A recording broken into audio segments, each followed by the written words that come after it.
Bismillahirrahmanirrahim. Assalamualaikum warahmatullahi wabarakatuh. Halo teman-teman, jumpa lagi di channel Ojowedi. Terima kasih kepada teman-teman yang telah mendengarkan dan mensupport channel Ojowedi agar channel ini makin berkembang dan bisa diterima oleh halayak yang lebih ramai.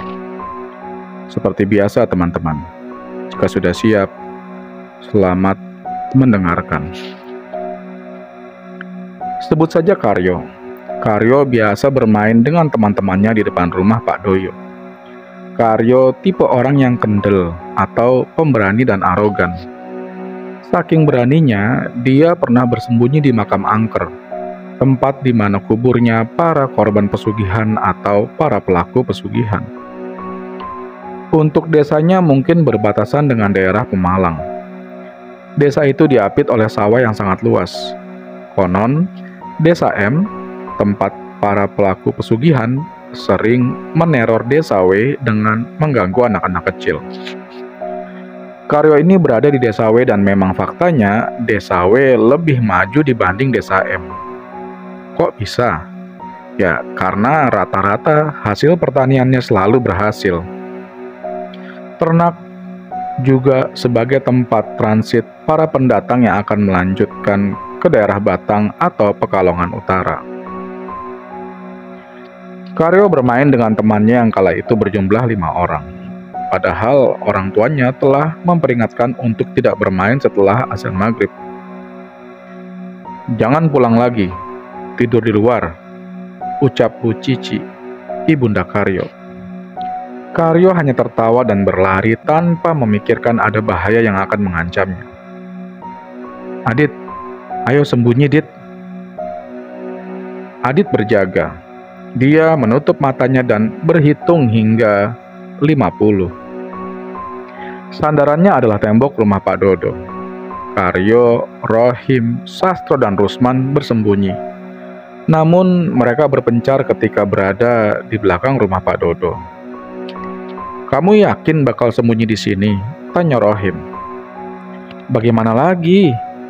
Yang penting jangan ketahuan," ucap Sastro. Mereka bingung, sedangkan hitungan sudah mencapai 30. Karyo dan yang lainnya masih belum tahu tempat bersembunyi mana yang cocok untuk mereka. "Aku di kandang sama Rohim. Karyo sama Rusman di mana ya?" Karyo langsung berlari menuju pohon salak yang tumbuh liar di dekat kandang. "Yuk, mau kemana?" "Tunggu dulu," tanya Rusman. "Man, jaga anak itu," ucap Rohim. Rusman berlari mengejar Karyo yang sudah bersembunyi. Entah mereka tahu atau tidak, orang tua dari mereka mencari kesana kemari. Tampaknya teror pocong ireng atau hitam itu akan segera dimulai. "Pak, Karyo belum datang," ucap Bu Cici. "Dia di rumahnya Pak Dodo," jelas Bu Cici. "Susul sekarang," jelas Pak Subhan. Sementara itu Adit mencari mereka yang sedang bersembunyi. Adit mendengar suara hentakan kaki di kandang kambing. Pikirnya ada orang yang bersembunyi di situ. Adit mendekati secara perlahan. Langkah kakinya dipelankan. Dia menghindari menginjakkan kaki di lantai kering. Dedaunan dan juga bekas botol-botol yang berserakan. Begitu Adit telah berada di bibir pintu kandang, dia mendapati 2 orang yang sedang menundukkan kepala. "Apa tidak bau sembunyi di sini? Hahaha." Adit berlari ke arah depan rumah Pak Dodo sambil berteriak, "Apel!" Sastro dan Rohim telah ketahuan. Kini menyisakan Karyo dan Rusman. "Alah, mudah ya," ucap Sastro. "Carikan 2 lagi," sambung Rohim. Dengan perasaan bangga, Adit mencari Karyo dan Rusman di sekitaran kandang. Sastro dan Rohim segera berdiri dan menyambut kedatangan Pak Subhan serta Bu Cici. "Nak Karyo di mana?" Sastro dan Rohim saling gugup. Mereka berdua seperti terpojokkan ketika pertanyaan itu dilontarkan kepadanya. Sementara itu, Adit mendapati sesuatu di pohon salak yang berdekatan dengan kandang kambing itu. Di situ, Adit melakukan hal yang sama. Dia berjalan dengan pelan dan menghindari dedaunan serta ranting kering. Rusman dan Karyo masih bertahan di tempat itu. Mereka tak tahu bahwa pohon salak itu merupakan awal kemunculan pocong ireng atau pocong hitam yang pernah diketahui oleh warga sebelumnya. "Keluar aja yuk," ajak Rusman. Karyo hanya menepak tangannya untuk menangkap nyamuk. Namun, dia merasakan ada endusan napas yang sangat berat. Bau busuk seperti daging terbakar tercium. "Bau apa ya ini, Man?" Rusman pun menghirup bau hal yang sama.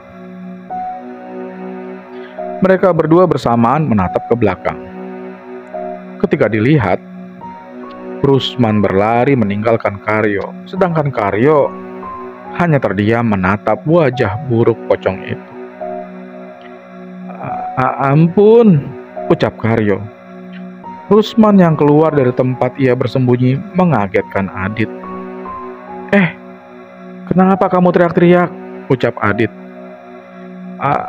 Ada pocong hitam," ucap Rusman. "Karyo mana?" tanya Adit.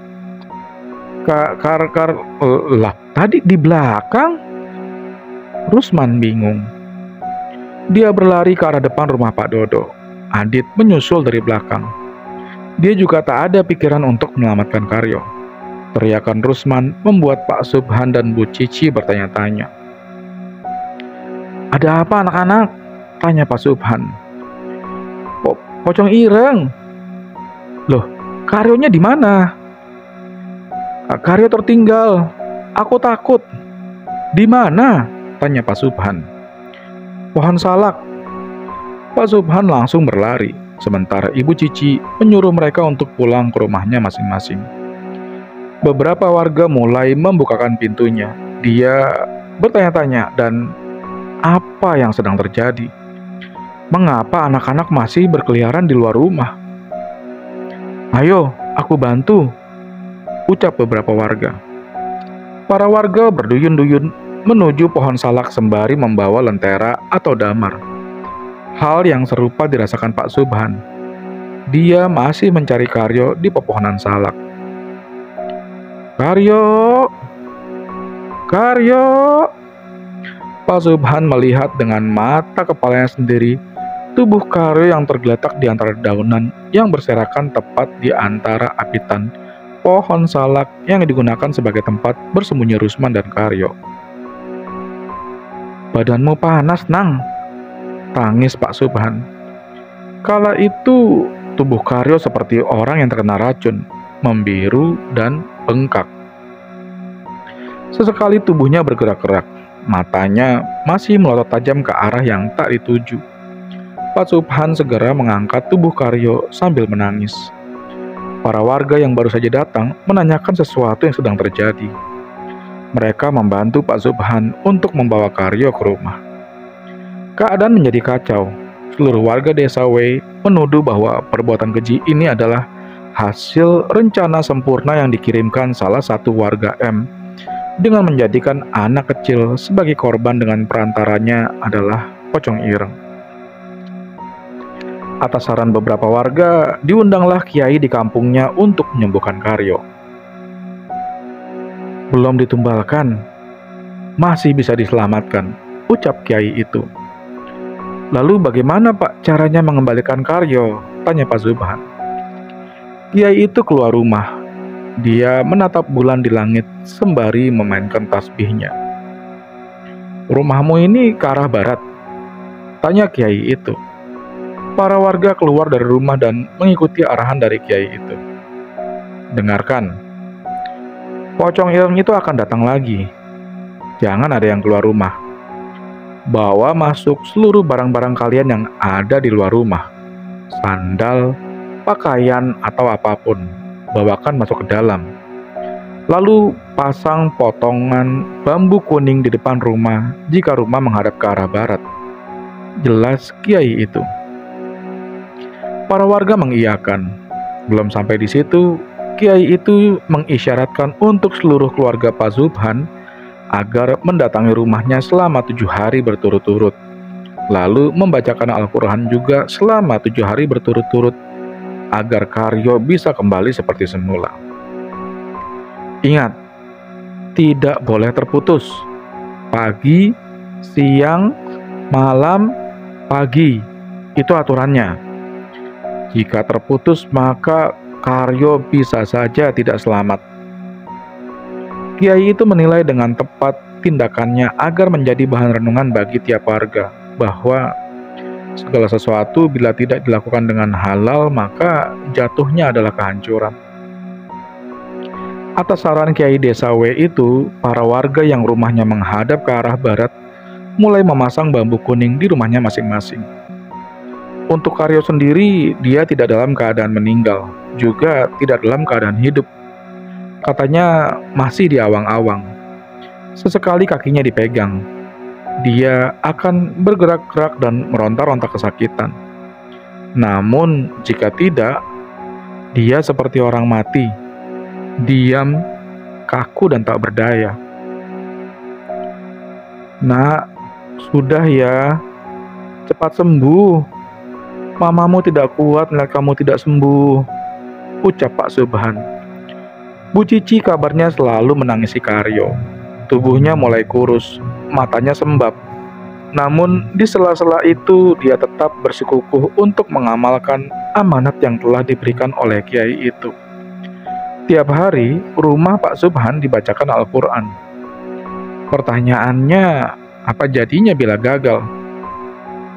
Menurut narasumber itu sendiri, si Karyo bisa saja meninggal dan dijadikan tumbal. Tapi, pada dasarnya, tumbal itu bukan mengarahkan pada Karyo. Karyo hanya kaget ketika melihat pocong ireng itu tepat berada di belakangnya. Seharusnya dia berlari mengikuti Rusman. Namun, dia hanya terduduk diam dengan terus menatap wajahnya. Alhasil, Karyo terkena sawan dengan badan yang membiru dan bengkak. Setelah diselusuri, ternyata pocong ireng itu mengganggu warga yang notabene mempunyai garis perjalanan karir yang cukup baik.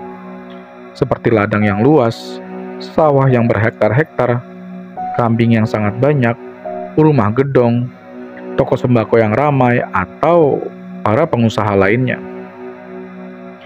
Pak Subhan dan Kiai itu saling bertukar pikiran. Sudah 3 hari semenjak kejadian Karyo. Warga tampak hati-hati dan waspada. Namun, pocong ireng itu belum ada tanda-tanda kehadirannya. Apakah ini semua palsu? Jika palsu, nanti kita lihat di ujung hari anakmu, tepatnya malam ke-7. Dia akan datang menengok kembali rumahmu, ucap Kiai tersebut. Tanpa dirasa, warga yang menilai itu adalah mitos memutuskan untuk melepaskan bambu kuning dari depan rumahnya. Warga kehabisan akal. Inilah yang terjadi ketika ideologi polos disuntikan dengan nalar yang asal jepret. Warga yang asalnya percaya menjadi memberontak. Bodoh amatan, bahkan tak peduli mitos kuno itu. Pikirnya mana ada pocong membunuh manusia. Tepat di malam ke-7, suara lantunan ayat suci Al-Quran masih menggema di rumah Pak Subhan. Kiai itu agak santai dan duduk di depan rumah Pak Subhan. Kamu tahu kenapa pocong itu datang ke sini? Tanya Pak Kiai. Mencari tumbal? Tanya Pak Subhan. Bisa jadi, tapi bukan itu tujuannya, jelas Pak Kiai. Lalu apa tujuannya Pak? Tanya Pak Subhan. Menghancurkan, ucap Pak Kiai itu. Malam ke-7 ini para warga keluar rumah seperti halnya malam-malam biasa. Tidak peduli mara bahaya atau keadaan yang sedang dalam keadaan waspada. Semua tampak biasa-biasa saja. Tepat tengah malam, menuju pergantian hari, pocong itu menampakkan diri di antara rimbunan pohon pisang. Pak Kiai itu langsung berdiri sambil memegangi tasbihnya. Orang rumah keluar untuk melihat lebih jelas pocong ireng itu. Walah, rumah itu tidak ada bambu kuningnya, ucap Kiai itu. Pocong itu menghilang dengan kejap. Kiai itu langsung memasuki pemukiman warga yang berada di dekat pohon pisang. Terdata 3 rumah yang sandal, baju, dan barang-barangnya terjilat. Ternyata pemilik rumah itu adalah orang-orang yang mempunyai sawah yang luas. Kiai itu segera menggedor rumah yang sudah terjilat pocong ireng. Beliau juga menyembunyikan barang-barang yang sudah terjilat. "Oh, Pak Kiai, loh, sendalku mana?" tanya Pak Suri, orang kaya di desa W.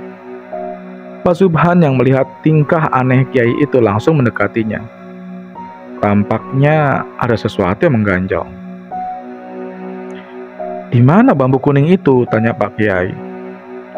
"Sudah tak buang, tidak dipakai," ucap Pak Suri dengan santai. Kiai itu langsung memukul wajahnya dengan tasbih. "Sakit, Pak. Kenapa toh?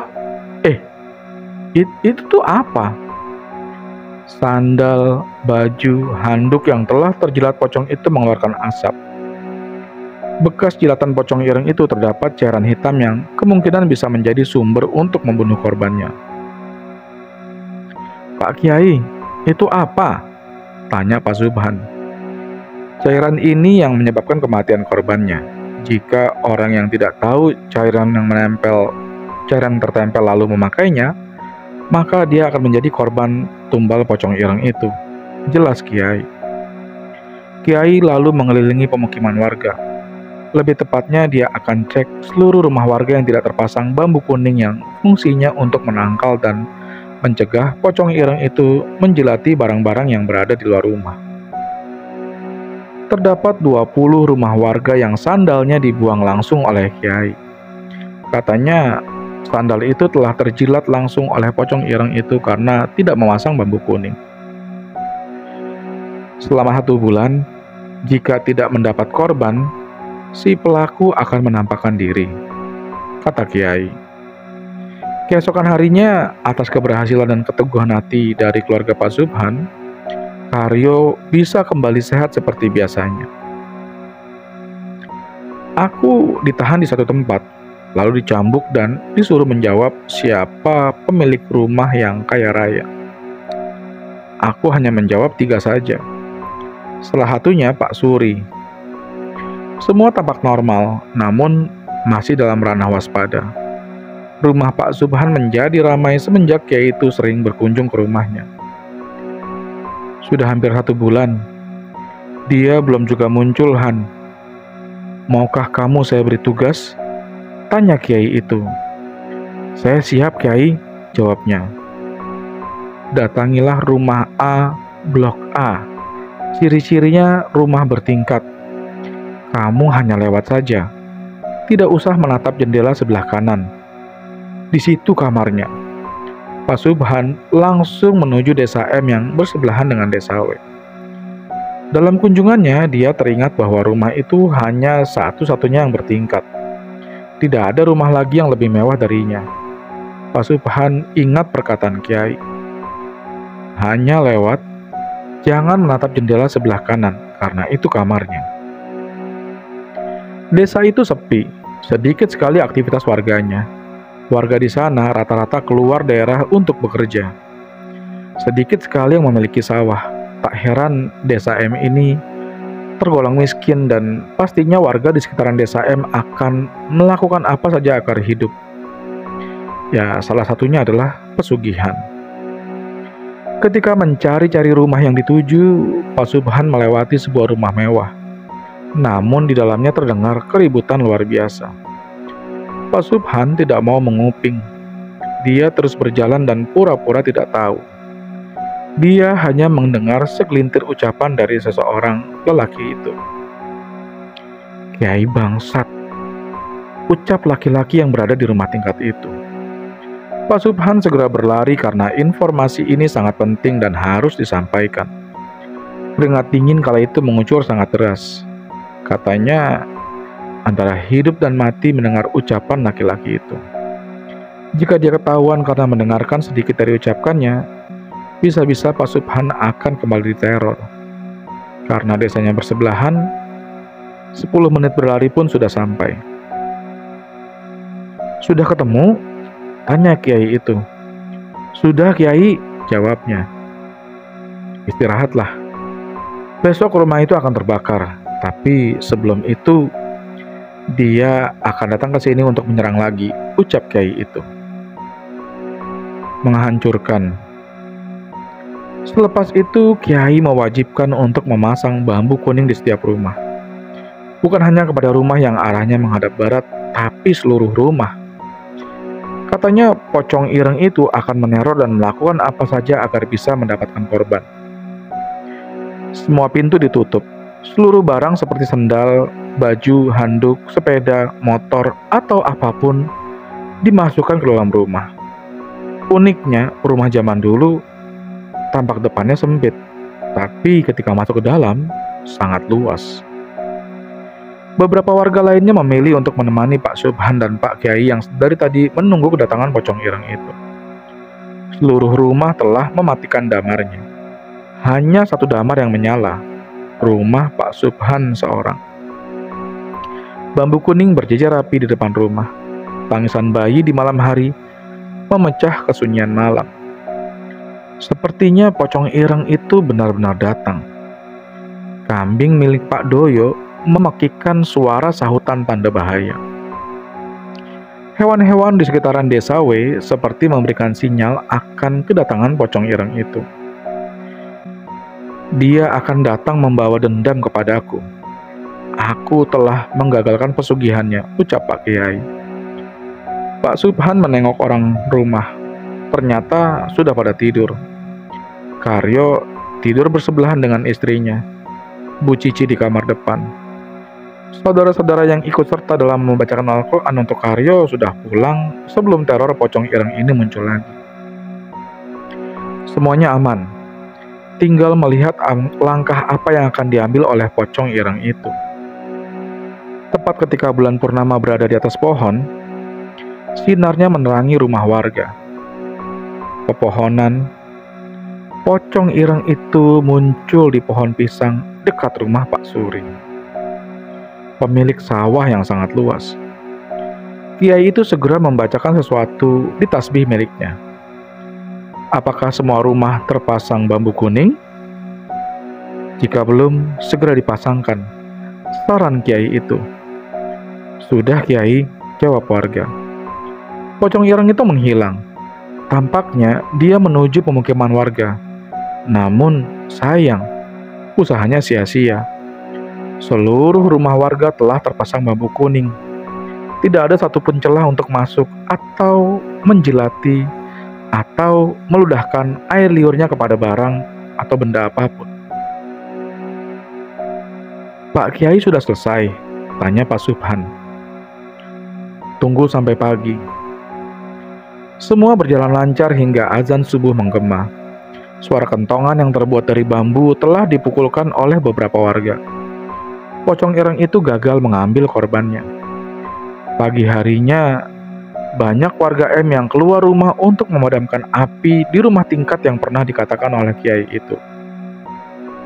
Rumah itu adalah pemilik pocong ireng sebagai pesugihan. Sempat beredar juga, pemilik pocong ireng yang berinisial S itu menolak untuk menukarkan keluarganya demi tumbal yang harus diserahkan selama 1 bulan terakhir. Sebagai gantinya, rumah itu terbakar karena menolak perjanjian yang harus disepakati. Rumah dan segalanya yang ada di dalamnya merupakan hasil pesugihan. Tak ada yang tahu bagaimana nasib pemilik pocong ireng itu yang berinisial S.